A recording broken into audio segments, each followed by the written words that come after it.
Hi, this is Kerby Anderson. Each day we take on the tough issues and provide a biblical perspective to them. The topics we cover are wide-ranging: apologetics, theology, prophecy, creation and evolution, intelligent design, marriage, family, child-rearing, the millennial generation, trends in society, politics, economics, business, religious liberty, the Constitution, public policy, foreign policy, military policy, tensions in the Middle East, abortion, homosexuality, pornography, sexual ethics, media, technology, history, and America's godly heritage. We talk about anything that affects your faith, your family, or your freedom. So don't go anywhere, because Point of View starts right now.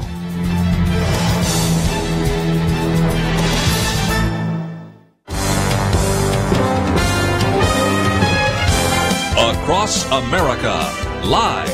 This is Point of View.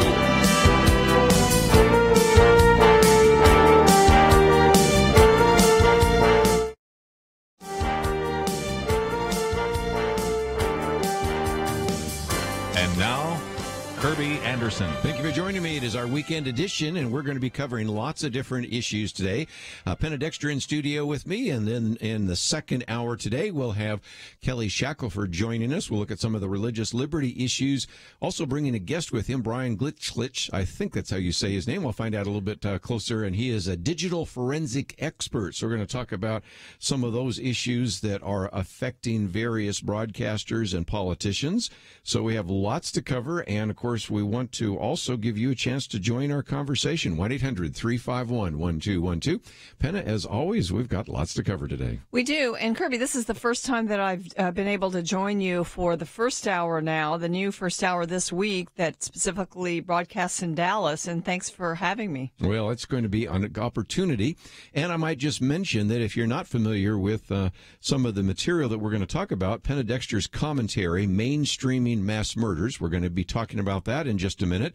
I might get into a couple of other issues as well. The possibility that Donald Trump and Kim Jong-un would meet together. That's something Amazing. That people did not see coming at all. And, of course, we've been talking this last week here about everything from terrorists to immigration, so a lot of issues. But let's talk about this idea in your commentary, which is available for people. And if they're listening online, they will hear it in about 40 minutes from now.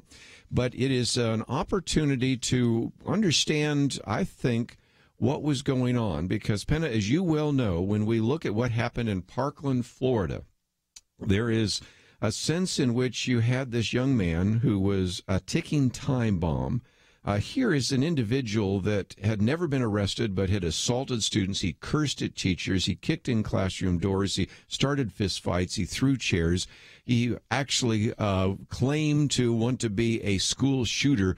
There is a person that says, essentially, arrest me. I am a dangerous person. And yet we see time and time again that did not take place. And now, because of a program we mentioned last week on Point of View, but you've now done a whole commentary on it, maybe that gives us a little bit of an explanation, doesn't it? Yes. And one of the people that we love to read every week is Ann Coulter. And she wrote on it 2 weeks in a row, her column. And she said, the school to prison pipeline, which I'll explain, nonsense, may not be the explanation for every school shooting, but it is absolutely the explanation for this school shooting. And by that, I mean the school to prison pipeline was something that Broward County had implemented in 2013, whereas they wanted to reduce the arrest rate of students, and basically, especially students of racial minorities. And they did this, and in 2014, the Obama administration actually made this much more official through a letter of guidance, those guidance letters that Obama loved to send out across the nation. So other districts have implemented a program, and it's called, here in Broward County, it was called PROMISE. And PROMISE stands for Preventing Recidivism Through Opportunities, Mentoring, Interventions, Support, and Education. It sounds like a very liberal program. Instead of arresting people for misbehaving, for committing crimes, even felonies, you do all these other things. You mentor them, you intervene, you support, you educate. So what happens is, yes, you may have a lower arrest rate in the schools, and the sheriff of Broward County was bragging about that. Mm-hmm. But the idea that people are just misbehaving and not being arrested is the reason for the lower arrest rate. So really, as the students met together with Donald Trump right afterwards, remember that meeting that took place? I mean, a lot of it was about guns. And that is such a throwaway issue, as it's becoming more and more clear as we study this program that was put in place there. What happened was all the warning signs were ignored. And so this tragic incidents happened. And I call it mainstreaming mass murderers in my commentary because, you know, there's this idea of mainstreaming that we've seen for decades in the schools where troubled students have trouble because of perhaps mental capacity or, you know, bad behavioral problems. They may have somebody shadowing them, but they stay in school and the other kids have to deal with it. That's been the trend rather than putting them aside to be dealt with. So this was the mainstreaming of criminals, really, in the schools. And so this young man, he was moved from school to school, but he ended up back at that high school. And then he was finally gone from the high school. I don't know whether he graduated or expelled, but he was still slinking around there. And he finally actually, well, it was just, we all know what happened. 17 students are killed and many hurt. I read this week that they got the transcripts of the reports and the dispatches. And as it does turn out, it was 11 minutes before anyone went in to stop this. And 5 minutes after Nicholas Cruz left the school before anyone went in. And I think we still need to connect the dots between the fact that this resource officer, Scott Peterson, and the other officers that showed up didn't go in quickly. We have to connect the dots between this policy of not arresting and not dealing with criminals and the fact that they went in so late. I don't know if there is a connection or not, but I do know that he wouldn't have been out there. He might have been in jail or at least getting some help if it hadn't been for this promise policy.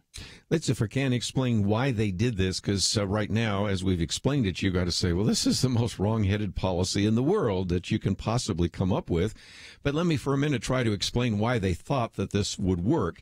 And that is, the concern is that in Broward County, you would have police on campus because they were trying to protect the students. Well, when you're a police officer and you see a kid smoking marijuana, you see, if you're a police officer and you see one kid hitting another, you're going to intervene. And so the concern on the part of these individuals was that then these young boys and girls, but lots of them were boys, would actually get an arrest record. Yeah. And so you end up with a school to prison pipeline.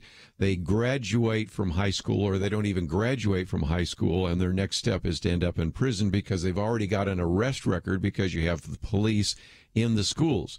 So the argument is that let's have the teachers and the administrators deal with this so that we can keep the kids out of the criminal justice system. And I recognize that for minor infractions, maybe that made some sense. You know, sometimes when there's a fight in the halls, you just need the male teachers to break it up, send them to their place, and maybe suspend them if somebody's really done too many things that are inappropriate. But the problem is that I think what you had, Penna, and when we come back from the break, I want to talk about that, this sort of hands-off philosophy where it says, well, the police aren't going to be there any longer. Any infraction is taken care of by the teachers and the administrators. And proponents of this even point out that this one shooter was expelled. Well, yeah, but he was in 6 different schools, if I remember right. And so he ends up finally at that school once more, the Marjorie Stoneman Douglas High School. And like you said, whether he graduated or was a student that wasn't on campus anymore, that is a problem. So I want to come back and talk about that a little bit more. And, of course, if you have some comments about this, maybe you are convinced that this kind of policy should not be used in your school district, I'd love to hear your comments. 1-800-351-1212. As we're talking about the shooting issue, also, of course, some people say, okay, smart people, if you're not going to get rid of the guns, what are you going to do? Well, it looks like now there's a bill that maybe will indeed make its way through Congress to deal with the criminal background check. We'll talk about that right after this.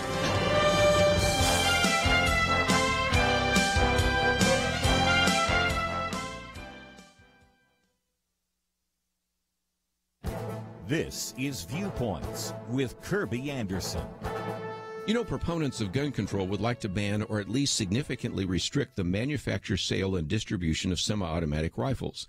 They usually refer to them as assault rifles or weapons of war in order to enhance their argument. And lawyers for the cause argue that even though the Heller case decided by the Supreme Court prevented governments from banning handguns, it still might allow banning other weapons like rifles. Most supporters of the Second Amendment argue that it protects an individual's right to self-defense and also protects citizens against state tyranny. In the interest of time, let's just focus on that first idea. The Second Amendment exists so that you can protect yourself against robbers and terrorists. That means we can reject the idea that the amendment only applies to muskets and flintlock pistols. Any intruder will have firepower much greater than that. In fact, it is likely that the robber or mugger will have a semi-automatic handgun or a semi-automatic rifle. By the way, that is one reason why most police no longer carry revolvers. They want to have a gun that has a high-capacity magazine. Why? Because that's what the bad guys usually have. Police want to have in their hands enough ammunition and firepower to counter what would be in the hands of a criminal. You really cannot just ban or restrict an AR-15 without affecting all other rifles that use high-capacity magazines. And those same type of magazines are also found in other handguns and rifles. So if you want to ban them, you are left with revolvers, pump-action shotguns, and bolt-action rifles. A law enforcement officer or a homeowner with these few weapons would be outgunned by any criminal. The Second Amendment is about more than just self-defense, but that is reason enough to see the difficulty in banning or restricting semi-automatic rifles. I'm Kerby Anderson, and that's my point of view. From Irwin Brothers Entertainment, I Can Only Imagine. Rated PG in theaters March 16th. More information at ICanOnlyImagine.com.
You're listening to Point of View, your listener-supported source for truth. If you'd like to join our conversation, 1-800-351-1212, and we'll take some of those calls in just a minute. But let me, if we can, get back to one of the issues on the table at the moment.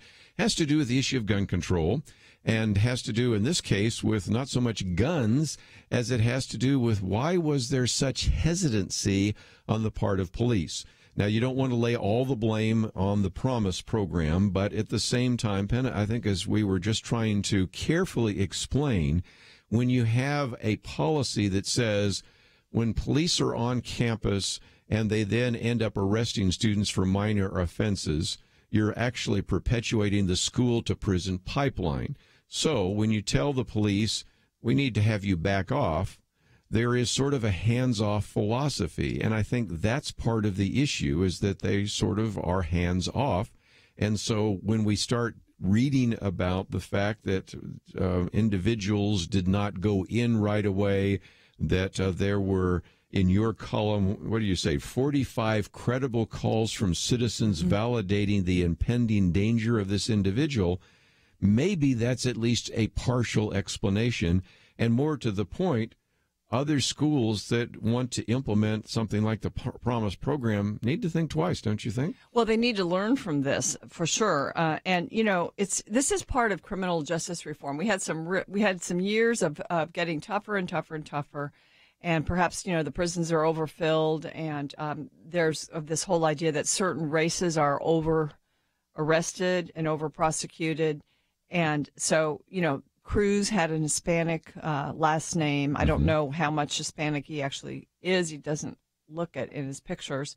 But so there was another reason that they may have backed off from him. But, if you just look at children and raising a child in the home, and you let them get away with little things. Like I remember one child-rearing expert when I was raising my kids said, just do away with this whole counting to 3 thing. When you ask them to do something, they should do it immediately upon your request or the consequences. But if you count to 3, that's sending, these kids' minds are black and white. Yes. And, as we mature, maybe we have nuances. But I don't think his mind was that mature. So, teach obedience, teach respect for the law. And him getting away with things 45 times, and it had to be probably a lot more. This was 45 calls. Yes. He was definitely deranged and mentally ill and should have been helped. Even our compassionate heart should have led something to be done about him. He shouldn't have been out on the loose, but he was. And it was very sad. And I think the Obama policy of, liberals think that human nature is going to lead you to the good.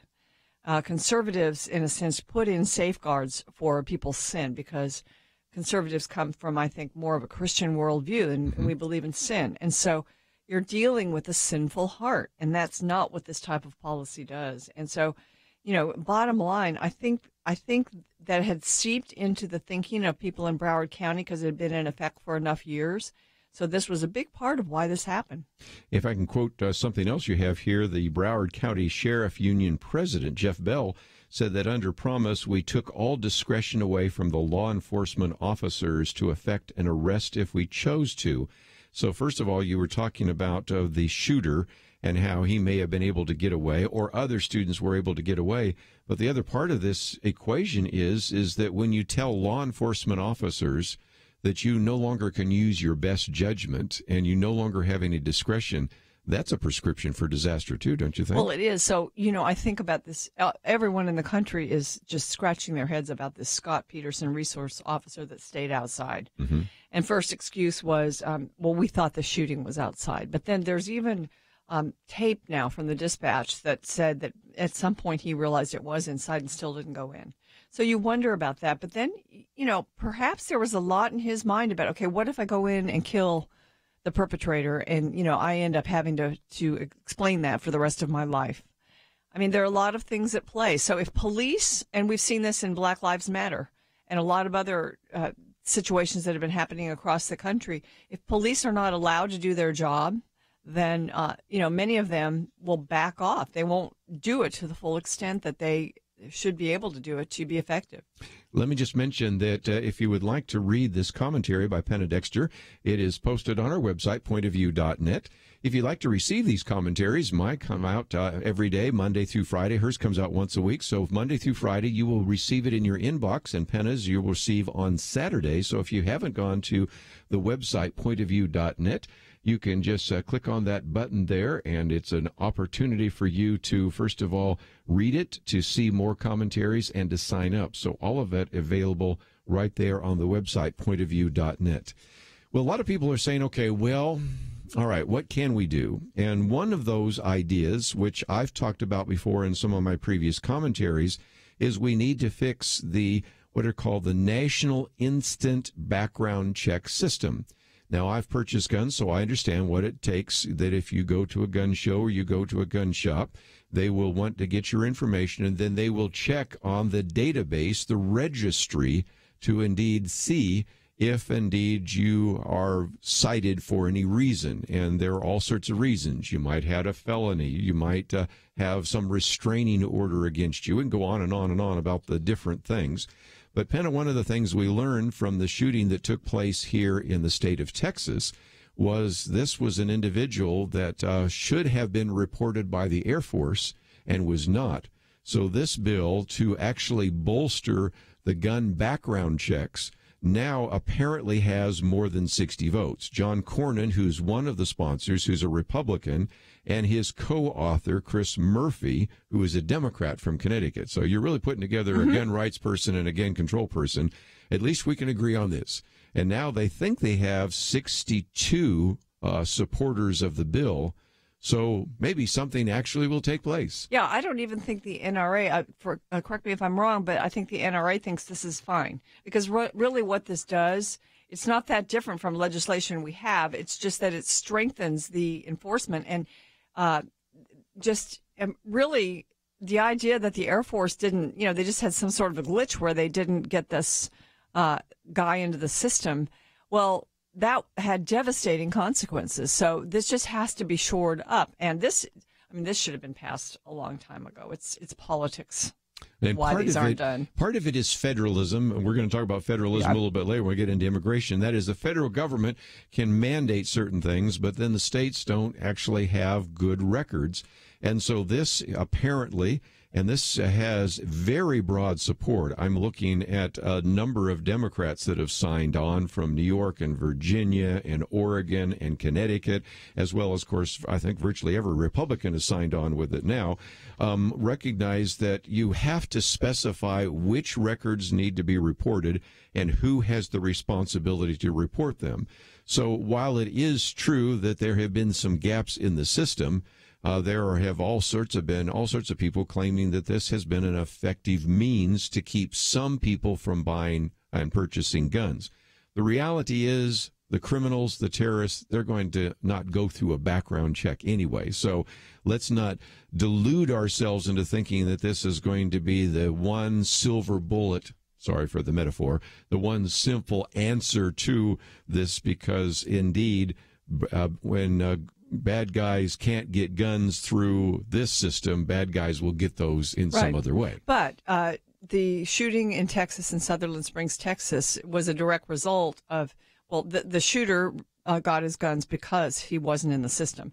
And I would also argue that Nicholas Cruz, it would be, if this program had not been in place where he wasn't somehow already flagged in various systems for mental health, for the threats that he'd made. I mean, threatening someone to kill them, which he did with students and his mother, that's a felony. Yes. So at least if he wasn't in jail, he should have been flagged so that he couldn't get what he got, because apparently he bought some of those legally, his weaponry. So it's not that there is there is one answer to this problem. But when we have two shootings fairly close together where this could have helped, I think it definitely merits this type of legislation. The other one, of course, was a restraining order. We'll talk about that in just a minute. And Ted Cruz, who has been promoting that, certainly has talked about that. And David French, who's been on this program, actually argued that based on what he knew from some of these shootings, it would have prevented at least 4 of the major mass shootings in the last 4 years. So we'll come back and talk about that briefly. My commentary today is on banning rifles, because also, since we're talking about guns, might talk about that for just a minute. Then we'll get into this issue of immigration. We have a real conflict right now between the federal government, in particular the Attorney General, and the various politicians in the state of California. You might say, well, I don't live in California. Well, California is not Las Vegas. You've heard the phrase, what happens in Las Vegas stays in Las Vegas. Not sure that's true, but nevertheless, what happens in California comes to this state as well. We'll be right back.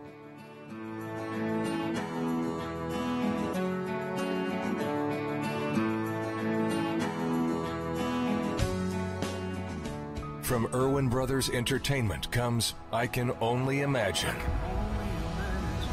The untold true story of Mercy Me's Bart Millard and the power of redemption and forgiveness. My dad was a monster, and I saw God transform him. I didn't think that God could do that. I Can Only Imagine. Rated PG. Parental guidance suggested. In theaters March 16th. More information is available at ICanOnlyImagine.com.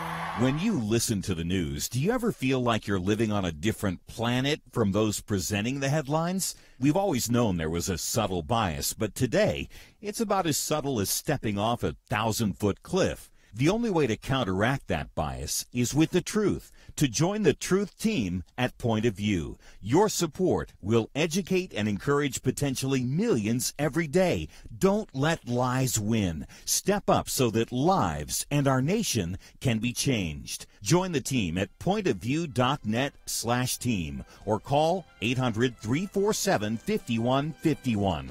pointofview.net/team and 800-347-5151. Point of View will continue after this.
are listening to Point of View. The opinions expressed on Point of View do not necessarily reflect the views of the management or staff of this station.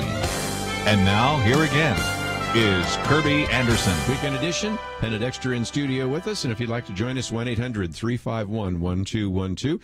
And we were talking about the change in the National Instant Criminal Background Check System. And again, that is something that would be helpful and is maybe going to make its way through Congress. I mentioned another one just in passing, David French, in an article that he wrote, and in my February 26th commentary I cite, in terms of this idea of a gun violence restraining order. Now, the state of California has that. A few other states have it as well. Others are talking about this, and this would be where a family member or others could actually choose to go to court to temporarily take an individual person's gun rights away. Now, that led to a big, interesting back and forth between Mike Pence and Donald Trump, because Mike Pence was saying, well, we would go through due process in order to take away the guns. And you remember President Trump said, well, take away the guns, then we'll do due process. And, of course, that generated all sorts of comments. But nevertheless, that's one else that's been done. And I mentioned Ted Cruz. Let's give him some credit, because Ted Cruz and Charles Grassley a number of years ago put together a bill that would actually increase criminal prosecutions of felons who try to buy guns, and also criminalize what is called a straw purchase. In other words, I buy a gun, but I'm really buying it for somebody else. And Ted Cruz came up with these numbers, which are shocking, Penna. 48,000 felons and fugitives who lied and tried to illegally purchase guns. We prosecuted 44 of them. So obviously, as people sometimes say, well, you Second Amendment people, you say enforce the laws. Yeah, if we'd enforce that law and we actually maybe increase the criminal penalties for this, maybe we would take some of those guns off the streets as well. Yeah, that's the question. I think sometimes you have to dig deep, because a lot of our law, we have some pretty good laws for protection. And we don't want to go too far with our gun control laws, because then you violate the Second Amendment and you take people's rights away to protect themselves. And so it's good to get into, I think, the weeds of it, really. And I love how Ted Cruz does that. Yes. He finds out, how it's not being enforced. And so we'll go after that. So, yeah, I think this restraining order idea is a good idea.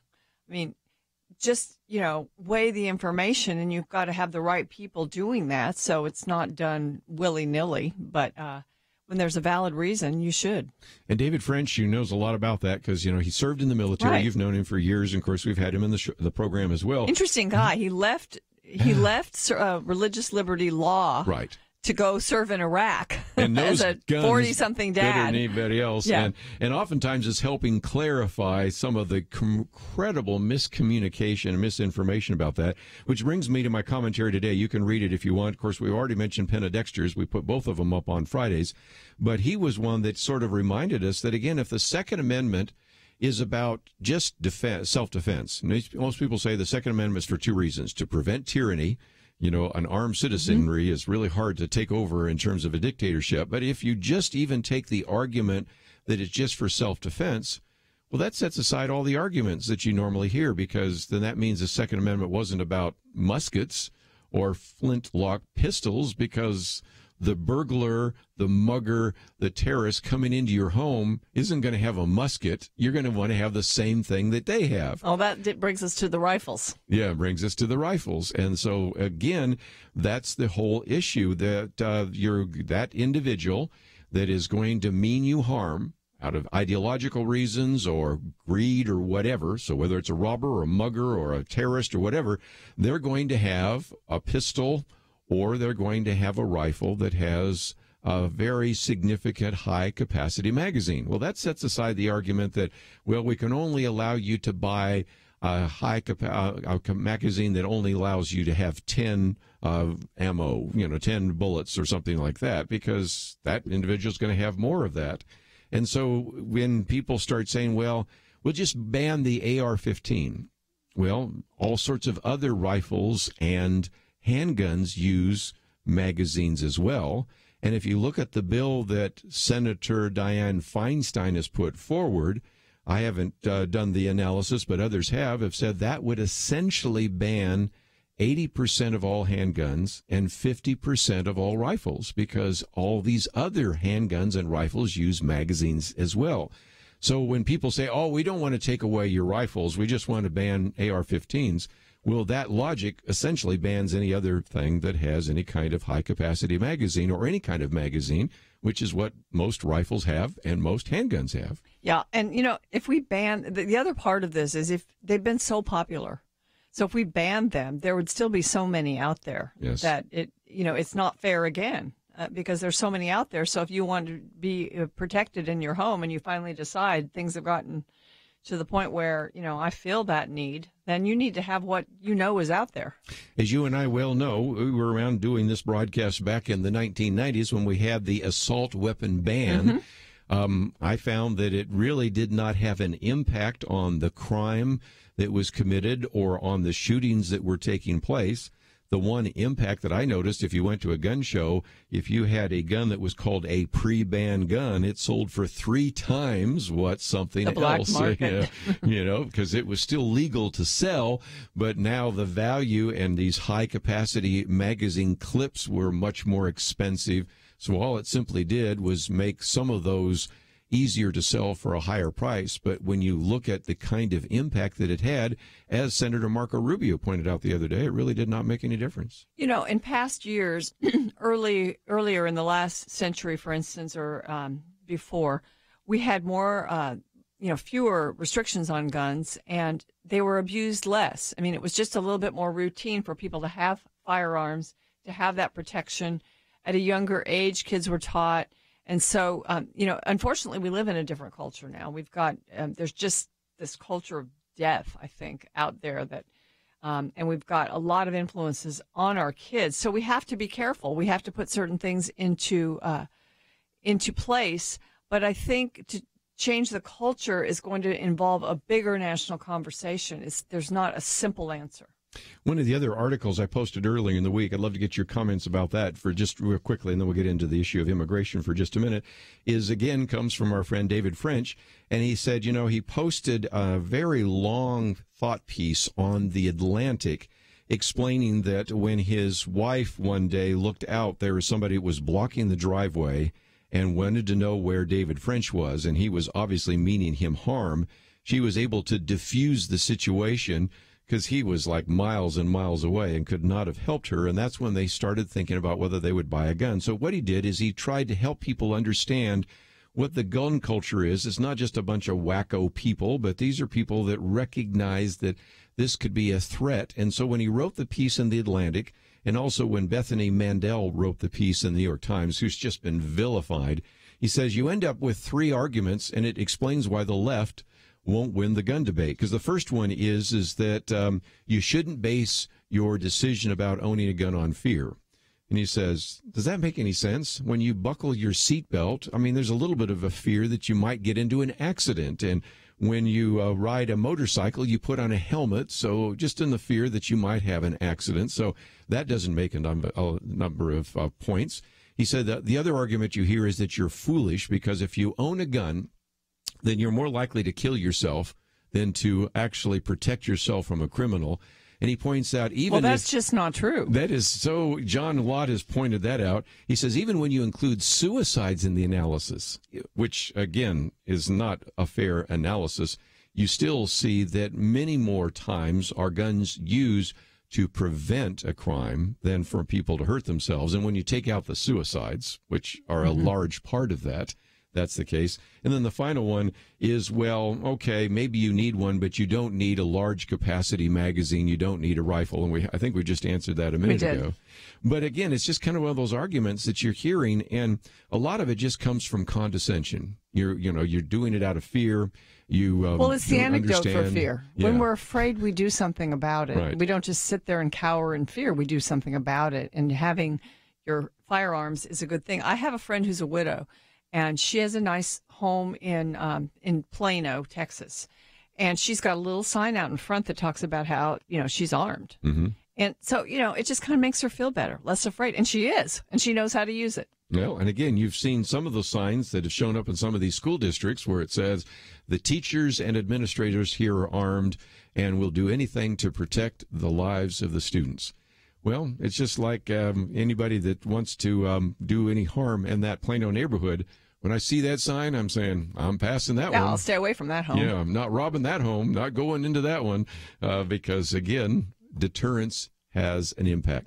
We come back, let's talk just real briefly about this immigration policy. The Attorney General kind of stirred things up this week when he was speaking out in California, expressing some of his concerns and also saying that the Justice Department is bringing a suit against the state of California for a number of bills that have been passed. And, of course, you have the Oakland mayor who decided to alert everyone in the immigration community that ICE agents would be in the neighborhood. So we'll take a break, continue our conversation with Penna Dexter on our weekend edition right after this.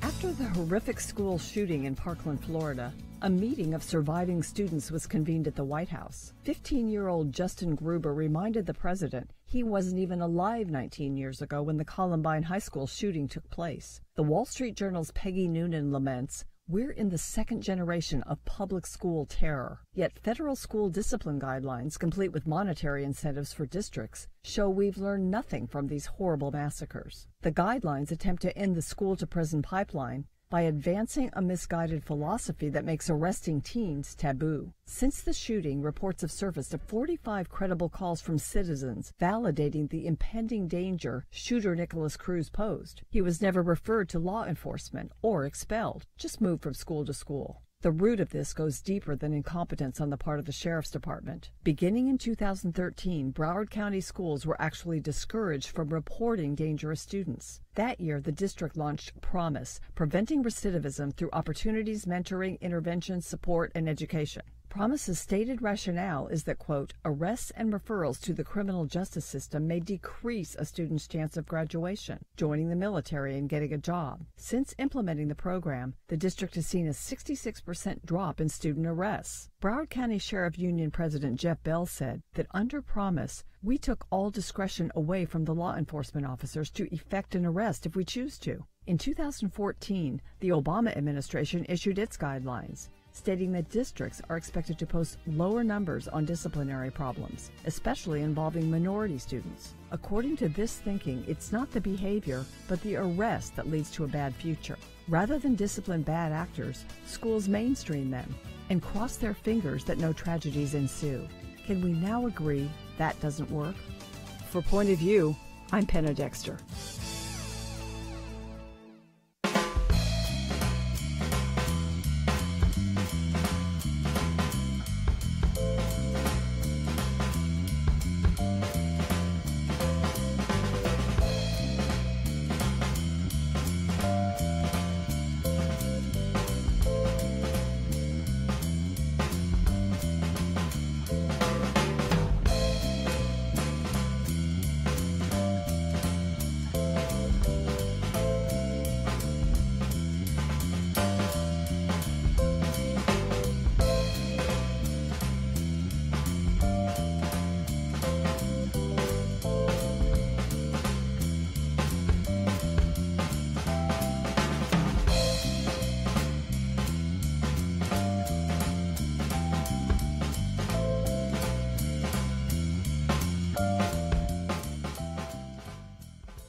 Now, back to Point of View, your listener-supported source for truth.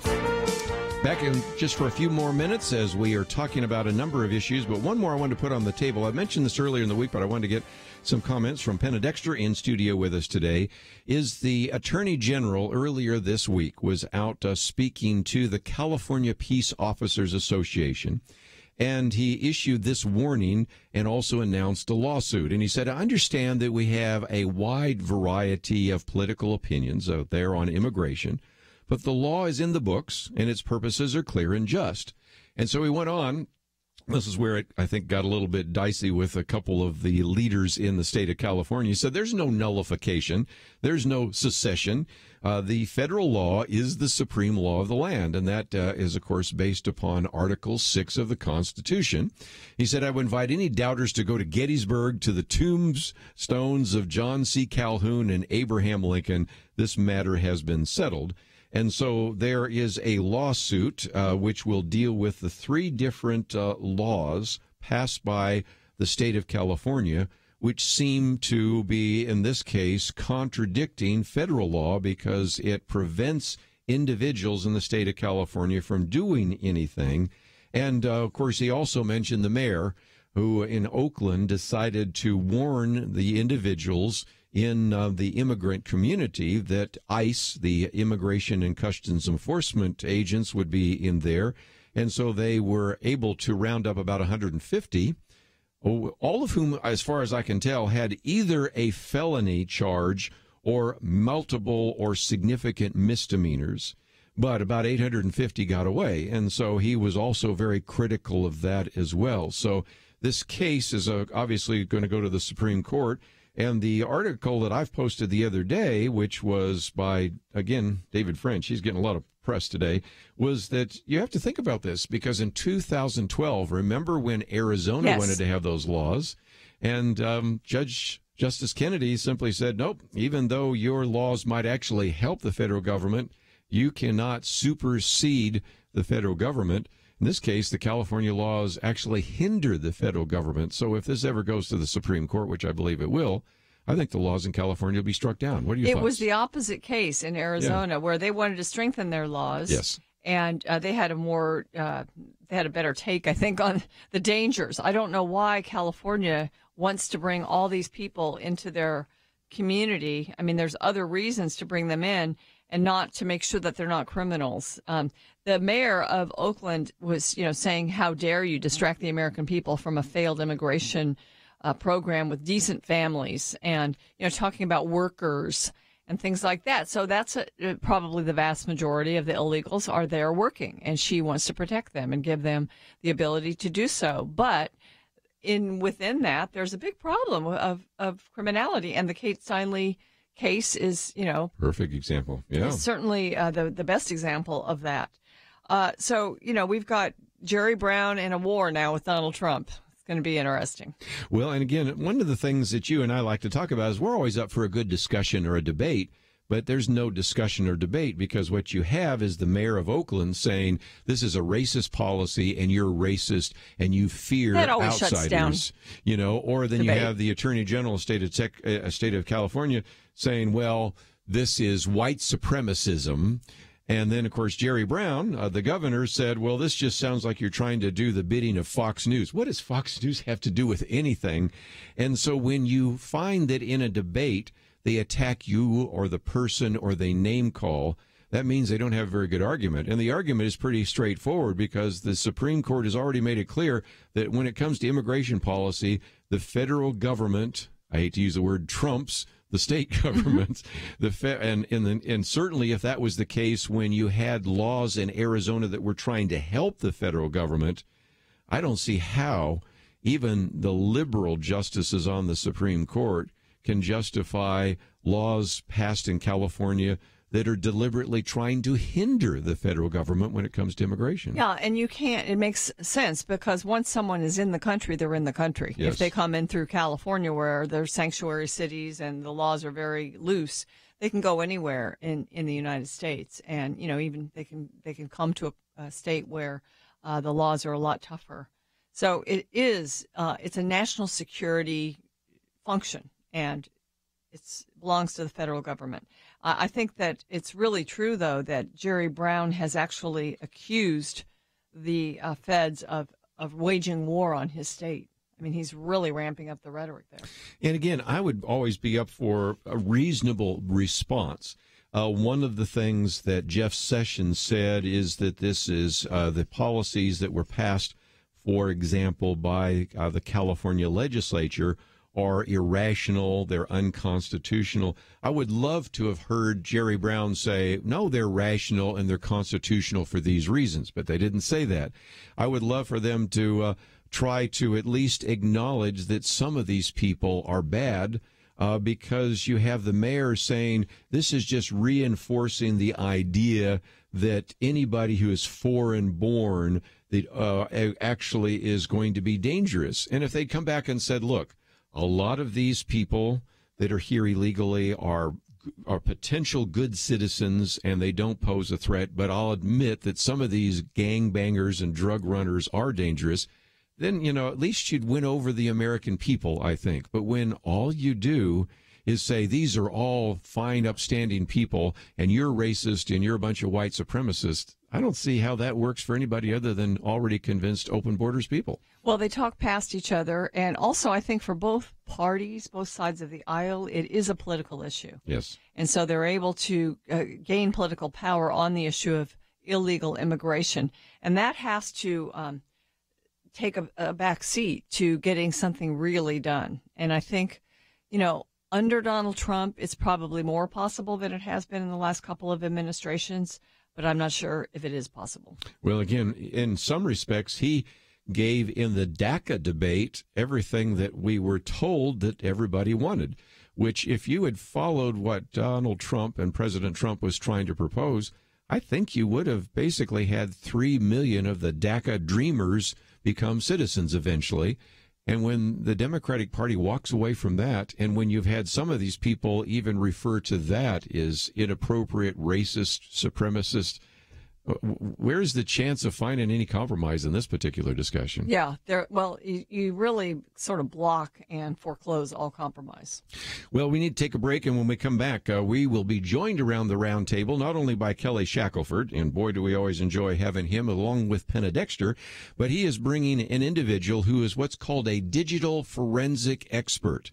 Now, don't cause that to have you avoid the program in the next hour, because you're going to learn some things about what's happening in some of the games that are being played in social media. As a matter of fact, our fourth article we've posted today is one about Twitter censoring pro-lifers.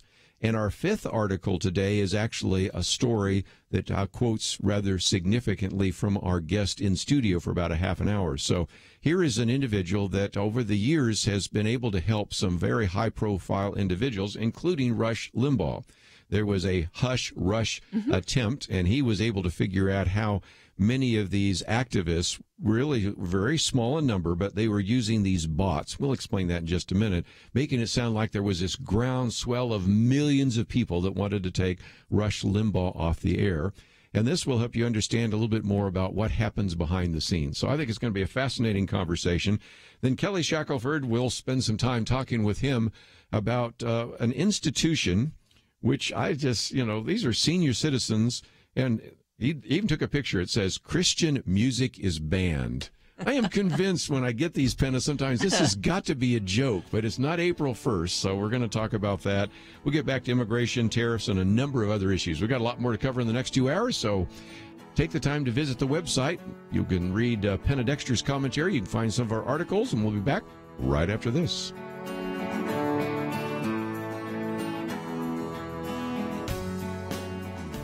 Point of View turned life right side up for Emily's children.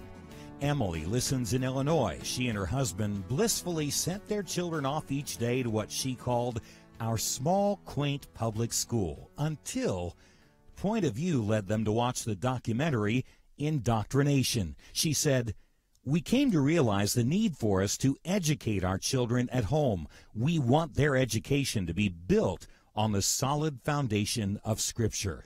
Emily said that would not have happened were it not for Point of View's bold consistency of shining light on public education.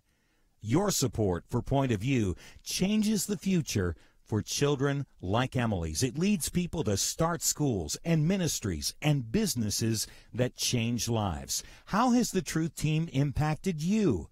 Please invest to bring truth to other families like Emily's. Support Truth today. Visit pointofview.net/team or call 1-800-347-5151. 800-347-5151 and pointofview.net/team. Point of View will continue after this.